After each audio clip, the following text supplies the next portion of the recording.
el Papa Laura Pérez Cisneros. El pastor de las calles.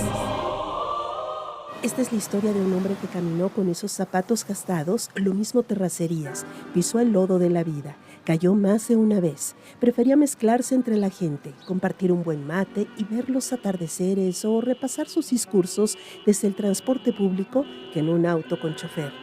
A su paso, y con esa chispa y esa sonrisa fácil, fue tocando corazones y cambiando vidas de niños, ancianos, mujeres y hombres de todos los estratos.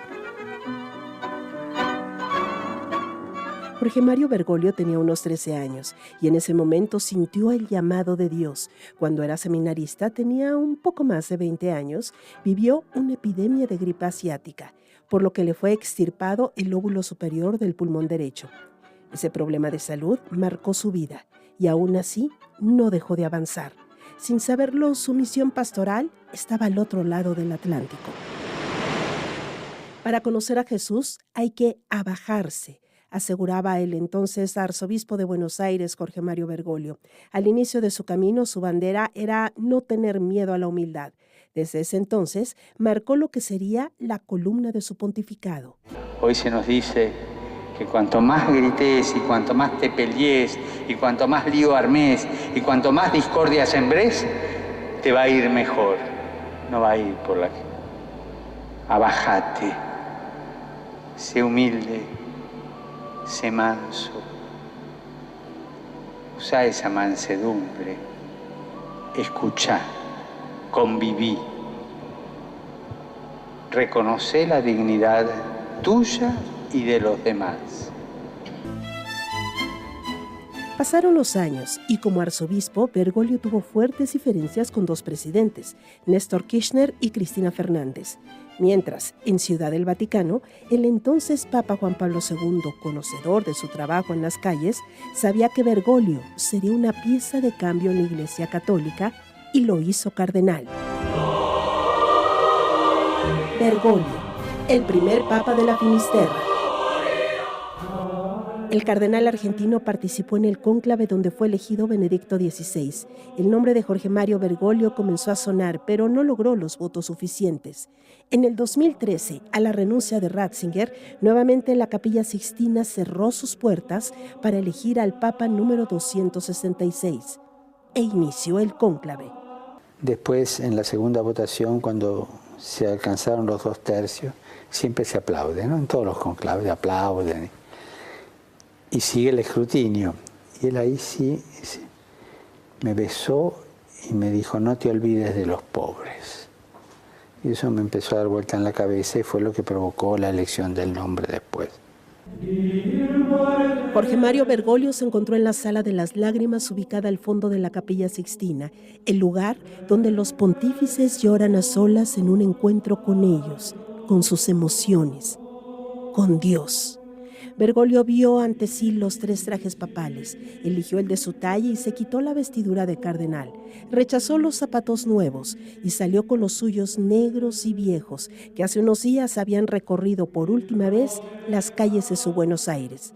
Así, iniciaba una nueva era en la Iglesia Católica, esa noche del 13 de marzo del 2013. Annuncio vobis gaudium magnum. Habemus Papam.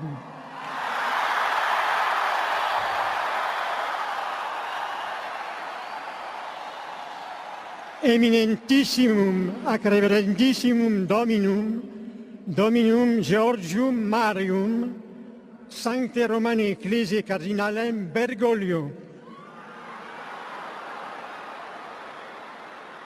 qui sibi nomen imposuit Franciscum.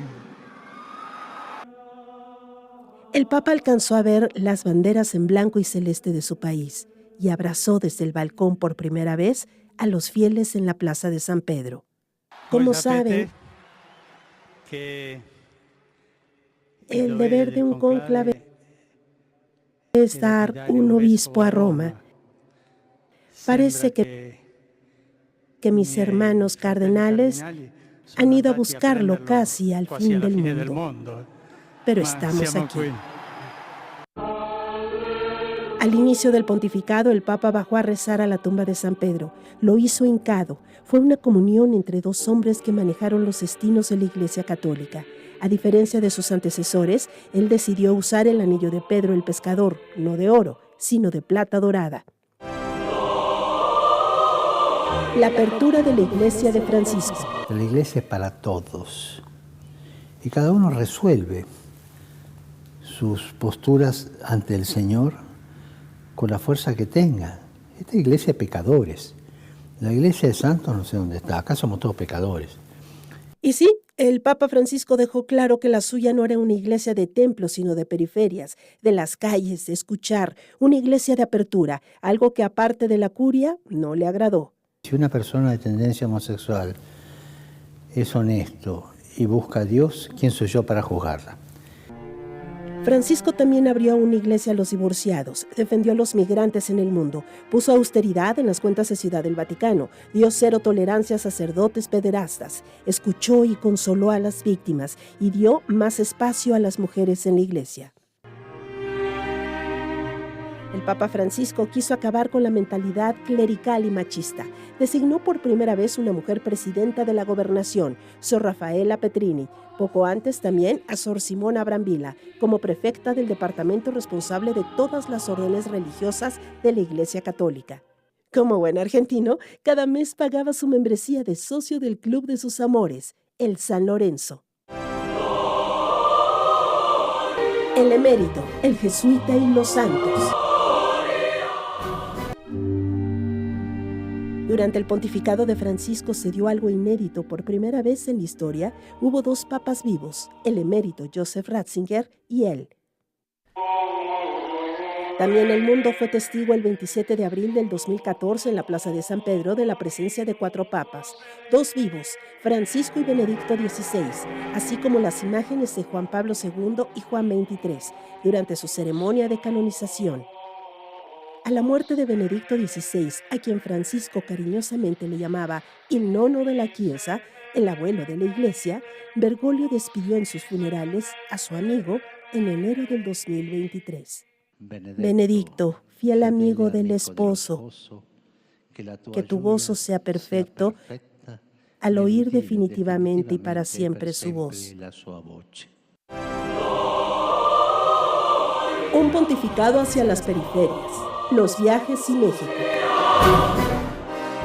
El Papa durante sus 12 años de pontificado decidió visitar países olvidados, aquellos donde había minorías católicas.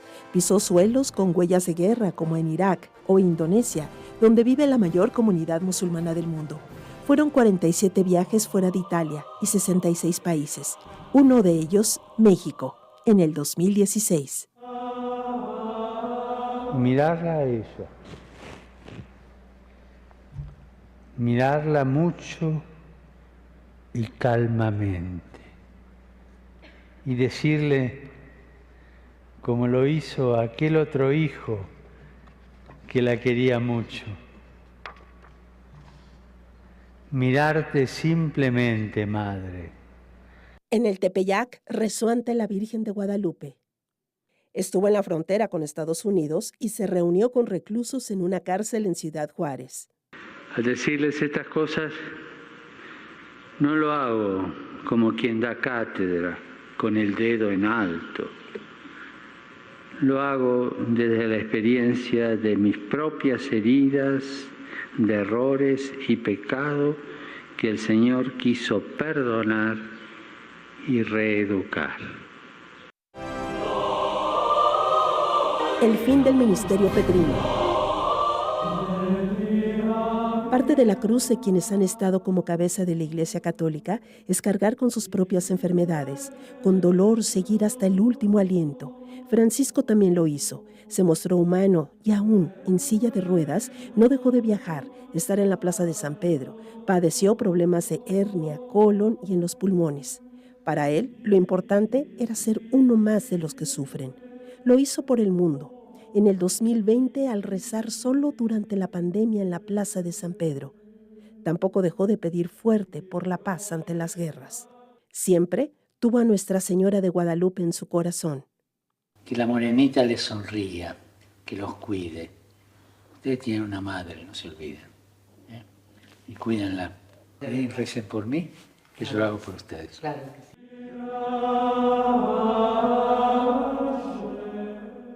Francisco dejó un gran precedente y un cambio de ruta en la Iglesia Católica.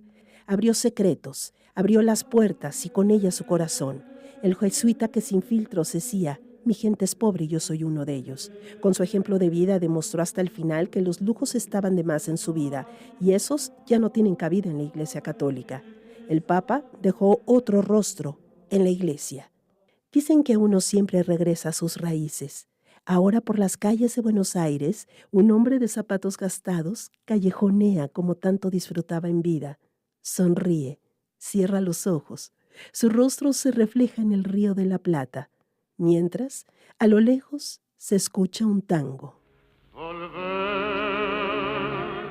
con la frente marchita, las nieves del tiempo platearon mi piel.